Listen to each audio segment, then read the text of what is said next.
Hello friends, welcome back to my channel school of science. मेरा नाम नितिन है और मैं क्लासेस 9, 10 के लिए साइंस लेता हूँ, 11, 12 जेईई और नीट के लिए केमिस्ट्री लेता हूँ। आज हम शुरू करने जा रहे हैं क्लास 9th का chapter force and laws of motion. ये वैसे तो इसका एक छोटा सा पोर्शन जो था हमारे प्रीवियस चैप्टर डिस्क्राइबिंग मोशन के अंदर था, बट फोर्स को हम आज और भी अच्छे तरीके से पढ़ेंगे, समझेंगे और अंडरस्टैंड करेंगे।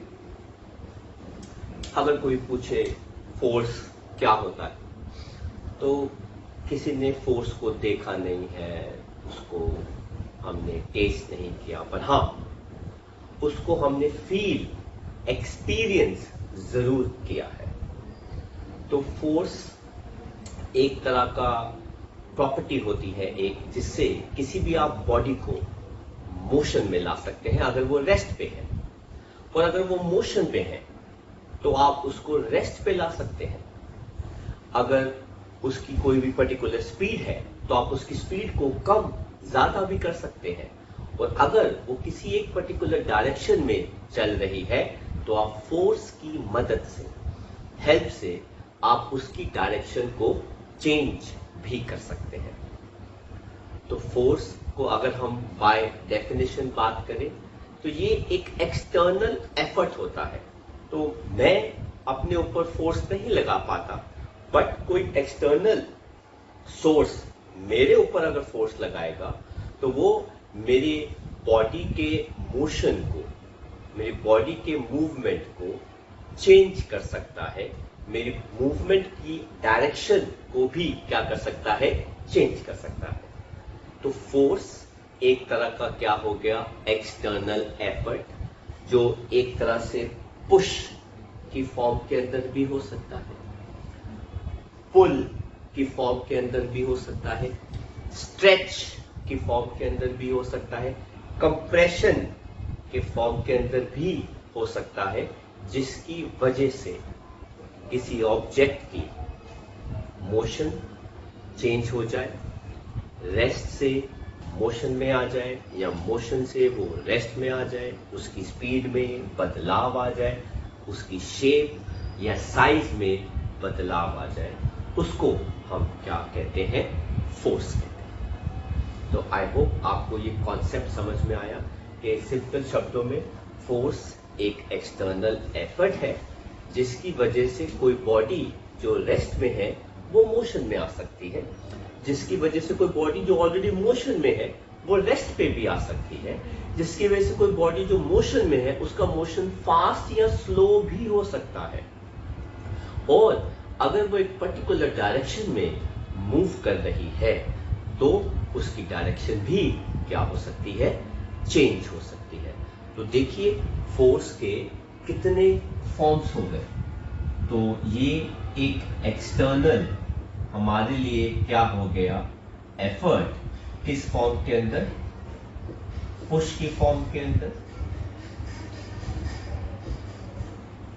पुल की फॉर्म के अंदर, स्ट्रेच की फॉर्म के अंदर, कंप्रेस की फॉर्म के अंदर, जिसकी वजह से बॉडी की शेप, साइज चेंज हो जाए, या बॉडी रेस्ट टू मोशन में आ जाए, या बॉडी मोशन से कहां पे आ जाए, रेस्ट में आ जाए, या बॉडी की स्पीड चेंज हो जाए, या बॉडी की डायरेक्शन ऑफ मोशन चेंज हो जाए। तो कितने सारे डिफरेंट फॉर्म्स आप देख सकते हैं, फोर्स की वजह से चेंजेस आ सकते हैं। ठीक है, तो आप देख सकते हैं 1, 2, 3, 4, 5 तरीके से हम फोर्स की मदद से बदलाव ला सकते हैं। तो आई होप आपको ये वाला कॉन्सेप्ट फोर्स का समझ में आ गया। तो अगर हम और अच्छे से समझना चाहते हैं तो हम आगे बढ़ते हैं। पर आगे बढ़ने से पहले मैं आपको फोर्स एक बॉडी पे कैसे एक्ट होता है उसके बारे में थोड़ा सा समझा दूं, क्योंकि आगे जाके फिर आपको थोड़ा सा बेटर कंसेप्ट समझ में आ जाएगा। लेट्स सपोज ये हमारा सरफेस है, इसके ऊपर एक ऑब्जेक्ट पड़ा हुआ है जिसका कुछ मास है। जब आप इस ऑब्जेक्ट को टेबल के ऊपर प्लेस करते हैं तो सबसे पहले एक फोर्स इसके ऊपर एक्ट करता है जो ऊपर की डायरेक्शन में बात करता है, जिसको हम कहते हैं नॉर्मल। और ये नॉर्मल फोर्स जो होता है वो नेचर में हमेशा क्या होता है, परपेंडिकुलर। तो फिजिक्स में वर्ड नॉर्मल का मतलब ही क्या होता है, परपेंडिकुलर फोर्स, जिसकी डायरेक्शन जो है वो अपवर्ड है। अब जितना फोर्स ये परपेंडिकुलरली नॉर्मल की फॉर्म के अंदर एक्ट करता है, उतना ही फोर्स इसके ऊपर नीचे की डायरेक्शन में भी एक्ट हो रहा होता है, जिसको हम कहते हैं फोर्स ऑफ ग्रेविटी, जिसको हम क्या लिखते हैं, फोर्स mg। ये क्या होता है, फोर्स ऑफ ग्रेविटी। इसकी डायरेक्शन जो होती है वो हमेशा नीचे की तरफ होती है।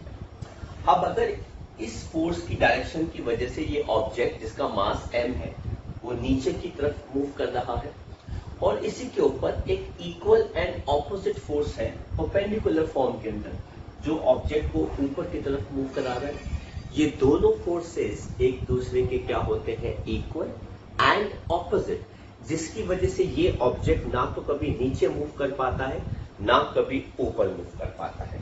सो these two forces कौन कौन से, that is normal force and force of gravity, मैंने जी लिख दिया, are equal and opposite, hence no movement in terms and up and down direction, है ना। इसकी वजह से कोई मूवमेंट नहीं होती, राइट, मूव। तो आप देख सकते हैं कोई भी ऑब्जेक्ट को अगर मैंने अपने हैंड के ऊपर इस मार्कर को रख दिया, अब ये मार्कर मूव नहीं कर रहा, ना ऊपर मूव कर रहा है ना नीचे मूव कर रहा है, क्योंकि इसके ऊपर नॉर्मल फोर्स जो ऊपर की तरफ मूव कर रहा है और ग्रेविटी का फोर्स जो नीचे की तरफ मूव कर रहा है, दोनों बराबर है और दोनों एक दूसरे के क्या है, ऑपोजिट, ना ऊपर मूव कर पाएगा ना नीचे मूव कर पाएगा, राइट। तो ये दो फोर्सेस और मोस्ट ऑफ द केसेस के अंदर, ठीक है, ये दोनों फोर्सेस जो है वो हमारे ज्यादातर जो ऑब्जेक्ट स्टेशनरी होते हैं, जो ऑब्जेक्ट टेबल पे पड़े हैं, किसी हाइट पे पड़े हैं, इक्वल एंड ऑपोजिट होते हैं, तो ऊपर नीचे मूवमेंट नहीं आता। ऊपर नीचे मूवमेंट तभी आता है जब आप किसी ऑब्जेक्ट को नीचे से ऊपर थ्रो कर दो या किसी ऑब्जेक्ट को ऊपर से नीचे गिरा दो, तब ये बिगड़ जाते हैं। तो नेक्स्ट दो फोर्सेस हमारे पास आने वाले हैं जिनकी वजह से अच्छा खासा हम मूवमेंट मेजर करते हैं। वो जो दोनों फोर्सेस हैं वो लेफ्ट और राइट की डायरेक्शन में एक्ट करते हैं। तो लेट्स सपोज एक फोर्स हो गया इस डायरेक्शन में, ठीक है, तो हमने इसको नाम दे दिया F1, और दूसरा फोर्स जो है वो इस डायरेक्शन में है जिसका नाम हमने क्या दे दिया, F2। तो अब आप समझ सकते हैं कि हम एक ऑब्जेक्ट के ऊपर 4 जगहों से फोर्स लगा सकते हैं।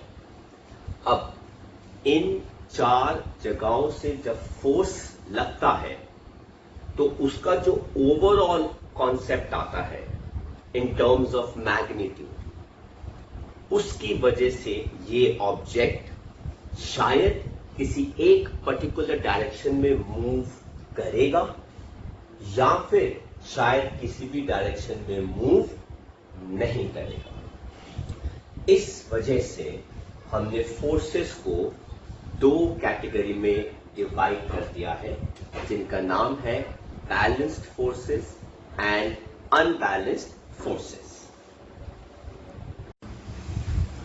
तो अब हम बात करने वाले हैं टाइप्स ऑफ फोर्सेस।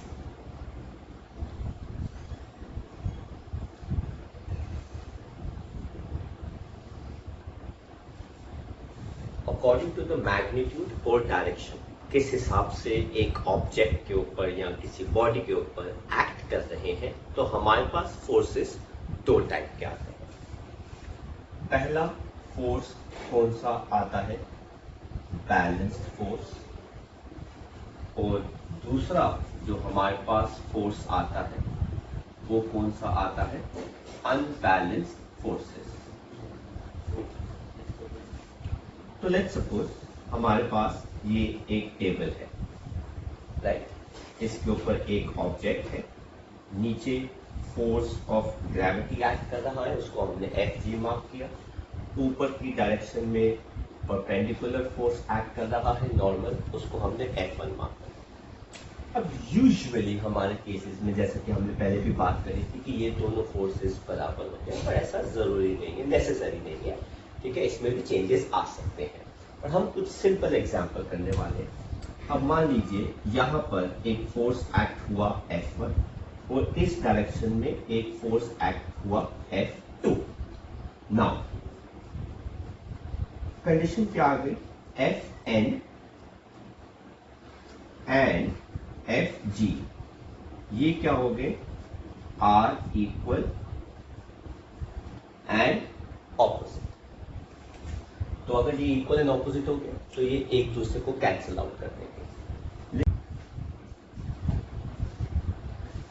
लेकिन अगर इसके अंदर F1 और F2 ये दोनों फोर्सेस भी बराबर हो गए, मतलब एक ही ऑब्जेक्ट पे ऊपर के दोनों फोर्सेस जो है वो क्या हो रहे हैं? इक्वल एंड ऑपोजिट, तो वो कैंसिल कर रहे हैं। लेफ्ट राइट के फोर्सेस जो है वो दूसरे क्या हो गए? इक्वल एंड ऑपोजिट, तो कैंसिल हो गए। अगर सारे फोर्सेस किसी ऑब्जेक्ट के ऊपर बराबर है और उनका रिजल्टेंट जो है वो कैंसिल हो रहा है क्योंकि उनकी डायरेक्शंस क्या है? ऑपोजिट, तो नेट फोर्स किसी भी ऑब्जेक्ट के ऊपर क्या आ जाता है? जीरो। ऐसे केसेस में हम फोर्सेस को क्या कहते हैं? बैलेंस्ड फोर्सेस कहते हैं। इन बैलेंस्ड फोर्सेस की वजह से एक ऑब्जेक्ट अगर रेस्ट पे है तो वो रेस्ट पे ही रहेगा, एक ऑब्जेक्ट अगर मोशन में है तो वो मोशन में ही रहेगा, वेरी इंपॉर्टेंट। और एक ऑब्जेक्ट की अगर एक पर्टिकुलर डायरेक्शन में मूवमेंट हो रही है, ठीक है, या एक पर्टिकुलर डायरेक्शन की तरफ वो है, तो वो उसी डायरेक्शन में ले। तो ये वाले फोर्सेस जो होते हैं वो ऑब्जेक्ट के रेस्ट को मोशन में नहीं ला सकते, मोशन को रेस्ट में नहीं ला सकते, और ऑब्जेक्ट की डायरेक्शन को चेंज नहीं कर सकते। So they can not bring object to rest, they can not bring object to motion, and they cannot change the direction of the motion of object. ऐसे फोर्सेस को हम क्या कहते हैं? बैलेंस्ड फोर्सेस कहते हैं। लेकिन अगर हम बात करें इनकी अनबैलेंस्ड फोर्सेस की, तो आप इन चारों फोर्सेस में से हमने अगेन वही बात करी। कंडीशन क्या है कि हमने मान लिया कि Fn जो है वो इक्वल है किसके? Fg के। लेट्स सपोज, है ना, it is equal but in opposite direction, and अगर F1 F2 के बराबर नहीं है तो इन दोनों में से जिसका भी फोर्स ज्यादा होगा ऑब्जेक्ट की डायरेक्शन उसी साइड पर होगी। तो अगर हम मान के चलते हैं कि अगर लेट्स सपोज F1 फोर्स ये वाला F2 से ज्यादा है, तो जो नेट डायरेक्शन आएगी ऑब्जेक्ट के मूवमेंट की, नेट डायरेक्शन ऑफ मोशन वो कहां पे होगी? Towards right. तो वो ऑब्जेक्ट जो है वो इस डायरेक्शन में मूव करना शुरू कर देगा। अनबैलेंस्ड फोर्सेस की वजह से आप एक ऑब्जेक्ट को रेस्ट में भी ला सकते हैं, आप एक ऑब्जेक्ट को मोशन में भी ला सकते हैं, आप एक ऑब्जेक्ट की स्पीड को चेंज भी कर सकते हैं, और एक ऑब्जेक्ट की डायरेक्शन को चेंज भी कर सकते हैं। तो ये होते हैं हमारे अनबैलेंस्ड फोर्सेस, राइट। अब हम कुछ इसके एग्जाम्पल्स देखेंगे जहां पे बैलेंस्ड और अनबैलेंस्ड फोर्सेस सारे आते हैं, है ना। तो नेक्स्ट है एग्जाम्पल्स ऑफ बैलेंस्ड और अनबैलेंस्ड फोर्सेस। बहुत ही सिंपल एग्जाम्पल्स दे रहे हैं। सबसे पहला एग्जाम्पल है,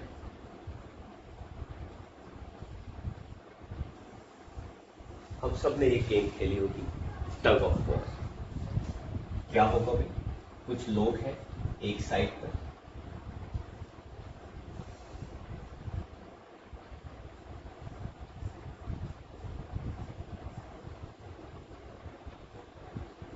और कुछ लोग हैं opposite side.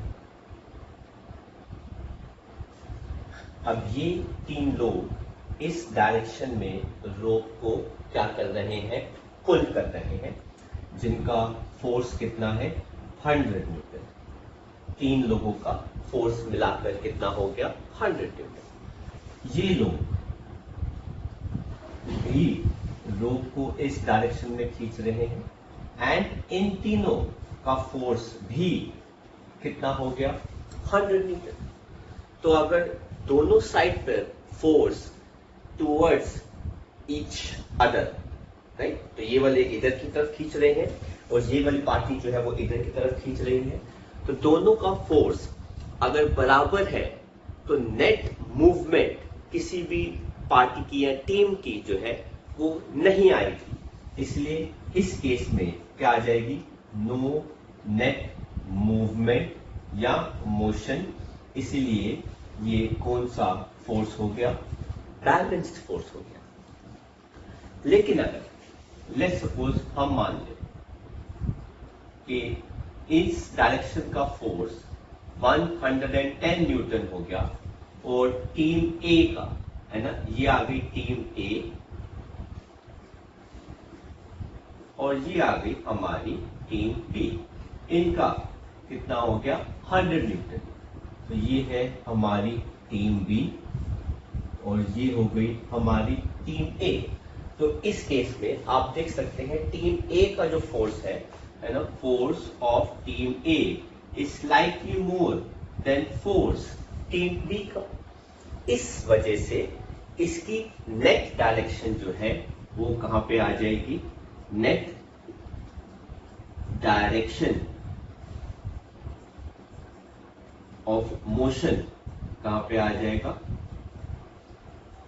Towards left side, है ना, टूवर्ड्स लेफ्ट साइड। और कितना फोर्स के साथ आ जाएगा, वो आ जाएगा 10 न्यूटन। कितना आ जाएगा वो, 10 न्यूटन। तो ये हमने एक एग्जाम्पल देखा। हमने एग्जाम्पल किसका लिया, गेम टग ऑफ वॉर का, जिसके अंदर हमने 2 टीम्स को लिया, ए एंड बी। दोनों फोर्स अप्लाई कर रही हैं, रोप को अपनी तरफ खींचने की कोशिश कर रही है। पहले केस में हमने देखा कि दोनों का फोर्स बराबर था और ऑपोजिट था, तो नेट डायरेक्शन जो है वो क्या हो गई, 0। ठीक है, बट इस केस के अंदर हमने देखा कि दोनों का फोर्स जो है वो बराबर नहीं है। टीम ए का फोर्स स्लाइटली ज्यादा है as compare to team B का, जिस वजह से जो नेट डायरेक्शन है वो टीम की वो किस तरफ आ जाएगी, लेफ्ट साइड पे, और नेट फोर्स कितना आ जाएगा उसके अंदर, 10 न्यूटन आ जाएगा, राइट। तो this is example of balance, और ये वाला पार्ट क्या हो गया, अनबैलेंस्ड फोर्स। दूसरा हम लेते हैं another very interesting, riding a bicycle. अगर आप साइकिल चला रहे हैं,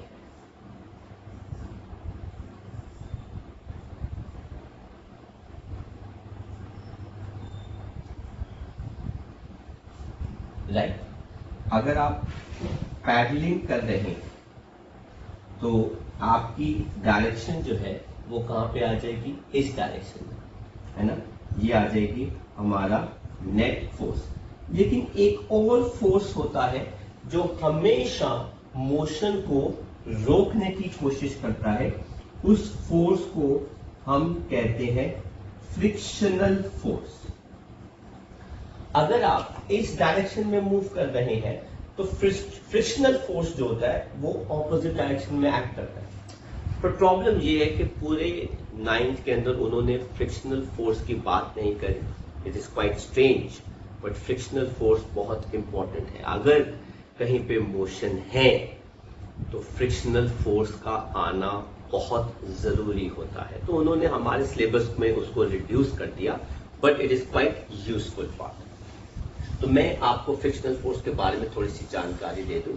हम जब भी वॉक करते हैं, मूव करते हैं और किसी सरफेस के साथ अटैच्ड होते हैं, तो हमारा मोशन अगर किसी भी नेट डायरेक्शन के अंदर है तो एक फोर्स हमेशा हमको रोकने की कोशिश करता है, जो ऑपोजिट डायरेक्शन ऑफ मोशन में एक्ट करता है, जिसको हम कहते हैं फोर्स ऑफ फ्रिक्शन। तो अगर आप राइड कर रहे हैं बाइसाइकिल और आप इधर जा रहे हैं, तो फ्रिक्शनल फोर्स आपको रोकने की कोशिश करता है। क्यों? क्योंकि आपका एक्सटर्नल एफर्ट लग रहा है उसको चलाने में। बट सिंस आपका एक्सटर्नल एफर्ट है, ये वाला फोर्स ज्यादा है, ये वाला फोर्स कम है। आप ऐसा करो, आप पैडलिंग करना बंद कर दो, नो पैडलिंग। धीरे धीरे आपका नेट फोर्स कम होने लग जाएगा और फ्रिक्शनल फोर्स क्या हो जाएगा, इंक्रीज करने लग जाएगा, जिसकी वजह से आपका मोशन जो है वो क्या कर जाएगा, स्लो डाउन। और फाइनली क्या हो जाएगा, फाइनली आप इस पे आ जाएंगे रेस्ट पे। तो जब आप ऐसा कर रहे थे, कॉन्स्टेंटली आपकी साइकिल मूव कर रही थी, फ्रिक्शनल फोर्स भी एक्ट कर रहा था, तो ये आ गया बैलेंस्ड फोर्स। बैलेंस्ड फोर्स ने आपको मोशन में रखा हुआ है। आप अपना एफर्ट भी डाल रहे हैं, फ्रिक्शनल फोर्स भी आ रहा है, लेकिन ये वाला फोर्स थोड़ा सा ज्यादा है, ये वाला कम है, बट उसमें चेंज थोड़ी ना हो रहा है। आप कॉन्स्टेंटली पैडलिंग कर रहे हैं। मेरी बात को ध्यान से समझना कि एक तरह से मोशन भी आ रहा है और बैलेंस्ड फोर्स भी है। तो अगर आपकी स्पीड कांस्टेंट है और आप एक ही डायरेक्शन में जा रहे हैं, अगर आपकी स्पीड कांस्टेंट है और आप एक ही डायरेक्शन में जा रहे हैं और फ्रिक्शनल फोर्स भी एक्ट कर रहा है, आपकी स्पीड ना कम हो रही है ना ज्यादा हो रही है, उसको भी हम बैलेंस्ड फोर्स ही कहते हैं। बैलेंस्ड फोर्स का मतलब ये नहीं होता कि बॉडी को रेस्ट में ही होना होगा। बैलेंस्ड फोर्स का मतलब होता है ओवरऑल नेट चेंज नहीं होना चाहिए। तो फ्रिक्शनल फोर्स एक्ट कर रहा है इस डायरेक्शन में, नेट फोर्स आपको इधर लेके जा रहा है क्योंकि आप कॉन्स्टेंटली पैडलिंग कर रहे हैं। पैडलिंग की वजह से आपकी स्पीड कांस्टेंट है, डायरेक्शन भी सेम है, बैलेंस्ड फोर्स, राइट। लेकिन जैसे ही आपने पैडलिंग बंद कर दिया, तो ये फोर्स कौन सा हो गया, अनबैलेंस्ड।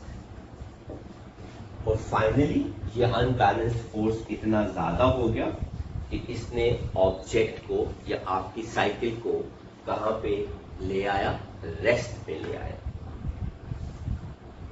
Right class. अब हम एक और छोटा सा एग्जांपल लेते हैं। जो थर्ड एग्जांपल आएगा वो है मोशन ऑफ रोलिंग बॉल। अब हम क्रिकेट भी खेलते हैं, हम फुटबॉल भी खेलते हैं, हमने टेनिस भी खेला है, सब कुछ ये स्पोर्ट्स खेले हैं। अब ये जो बॉल होती है, क्रिकेट बॉल या फुटबॉल, जब आप इसको हिट करते हैं तो ये ग्राउंड के ऊपर चलती है, चल रही होती है, चल रही होती है, चल रही होती है, पर धीरे धीरे इसकी स्पीड कम होने लग जाती है। जब ये चल रही होती है तो उसके ऊपर बैलेंस फोर्स एक्ट कर रहा होता है, लेकिन टाइम के साथ इसके ऊपर फ्रिक्शनल फोर्स क्या कर जाता है, थोड़ा थोड़ा इंक्रीज करने लग जाता है, जिसकी वजह से ये बॉल रोल होते होते होते होते होते होते बाद में कहां पे आ जाती है, रेस्ट पे आ जाती है। तो जब ये बॉल कॉन्स्टेंटली मूव कर रही होती है तो इसके ऊपर बैलेंस फोर्स एक्ट कर रहे होते हैं, जिसके अंदर फ्रिक्शनल फोर्स भी आता है जो बॉल को रोकने की कोशिश करता है, और फोर्स जिसकी वजह से आपने उसको हिट किया तो वो स्पीड बढ़ रही है। लेकिन अब एक बार हिट करने के बाद आप उसको हिट नहीं करते तो धीरे धीरे इस डायरेक्शन का फोर्स कम होना लग जाता है, जिसकी वजह से फ्रिक्शनल फोर्स बढ़ने लग जाता है, और फाइनली क्या हो जाता है कि वो बॉल जो है वो कहां पे आ जाएगी, रेस्ट पे आ जाती है, राइट। सो आप देखो एक ऑब्जेक्ट के ऊपर कैसे बैलेंस्ड फोर्स भी एक्ट करता है और अनबैलेंस्ड फोर्स भी एक्ट करता है, लेकिन अगर आपको उसको कॉन्स्टेंटली मोशन में रखना है तो आपके लिए बहुत जरूरी है कि आप उसके लिए कॉन्स्टेंटली एक्सटर्नल एफर्ट लगा के रखें। अगर आप उसको कॉन्स्टेंटली मोशन में रखेंगे तो एक्सटर्नल एफर्ट कॉन्स्टेंटली लगा के रखना पड़ेगा, जिसकी वजह से वो बैलेंस्ड फोर्स बन जाएगा और वो बॉडी मोशन में रह जाएगी, मोशन में ही चलती रहेगी with constant speed in a particular direction. और अगर आप फोर्स को कम ज्यादा कर देंगे तो हो सकता है कि उसके मोशन में होगा ही, उसके मोशन में चेंज आएगा या वो रेस्ट में आ जाएगी या फिर उसकी डायरेक्शन जो है वो क्या हो जाएगी, चेंज हो जाएगी। तो हमने ये कुछ एग्जांपल्स पढ़े हैं बैलेंस्ड और अनबैलेंस्ड फोर्सेस के accordingly, right.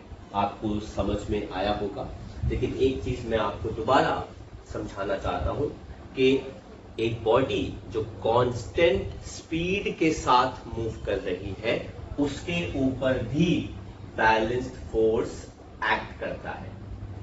A body moving with constant speed in a direction, तो वो भी किसकी वजह से है, due to balanced forces, right. तो वो अगर कांस्टेंट स्पीड पे है तो वो किसकी वजह से, बैलेंस्ड फोर्सेस की वजह से, तभी तो उसकी बॉडी की मोशन में कोई भी चेंज नहीं आ रहा। समझ में आ गया। तो ये हमारे कुछ एग्जाम्पल्स थे बैलेंस्ड और अनबैलेंस्ड फोर्सेस के। अब जैसे अगर आप किसी चेयर के ऊपर बैठे हुए हैं तो ग्रेविटी हमें नीचे की तरफ पुल करती है पर हम जाते नहीं हैं, और चेयर का जो फोर्स है वो हमें ऊपर की तरफ पुश करता है, हम उसमें भी हाइट में राइज नहीं करते, बैलेंस्ड फोर्सेस है। मैं इस बोर्ड के साथ ऐसे खड़ा हुआ हूं, जितना फोर्स मैं बॉल पे लगा रहा हूं उतना ही फोर्स बॉल मेरे ऊपर लगा देंगे, बैलेंस फोर्स है। लेकिन अगर मैं वॉक करता हूं तो अनबैलेंस्ड फोर्स आता है, क्योंकि पहले मुझे बॉडी को मूव कराना पड़ेगा। लेकिन अगर मैं कॉन्स्टेंटली वॉक करने लग जाता हूं, अगर कॉन्स्टेंटली मैं वॉक कर रहा हूं तो वो बैलेंस्ड फोर्स आ जाएगा। अगर मैं इनिशियली वॉक करता हूं या इनिशियली मैं वॉक करते हुए रुक जाता हूं तो वो अनबैलेंस्ड फोर्स है, बट अगर कॉन्स्टेंटली वॉक कर रहा हूं तो बैलेंस्ड फोर्स है, जिसके अंदर फ्रिक्शन भी आ जाता है। तो ये हमारे कुछ एग्जाम्पल्स थे बैलेंस्ड एंड अनबैलेंस्ड फोर्सेस के बारे में, राइट। तो आई होप आपको बैलेंस्ड और अनबैलेंस्ड फोर्स और फोर्स के बारे में आज थोड़ा सा समझ में आया, राइट। और भी बहुत सारे एग्जाम्पल्स होते हैं जो हम फोर्सेस के साथ रिलेट कर सकते हैं। प्रॉबेबली पूरा दिन, एक हफ्ता कम है सिर्फ बैलेंस्ड और अनबैलेंस्ड फोर्सेस को समझाने के लिए, या सिर्फ फोर्स को समझाने के लिए। तो आई होप आपको हमारा ये लेक्चर, जिसके अंदर हमने forces and types of forces समझे विद एग्जाम्पल्स, समझ में आया। तो प्लीज इस लेक्चर को लाइक कीजिए, शेयर कीजिए और मेरे चैनल को सब्सक्राइब कीजिए, और अपने फ्रेंड्स के साथ भी शेयर कीजिए ताकि वो भी इस टॉपिक को अंडरस्टैंड कर सके। तो मिलेंगे next time with new lecture, जिसके अंदर हम न्यूटन के लॉस को एक्सप्लेन करेंगे। Thank you very much, bye bye, take care.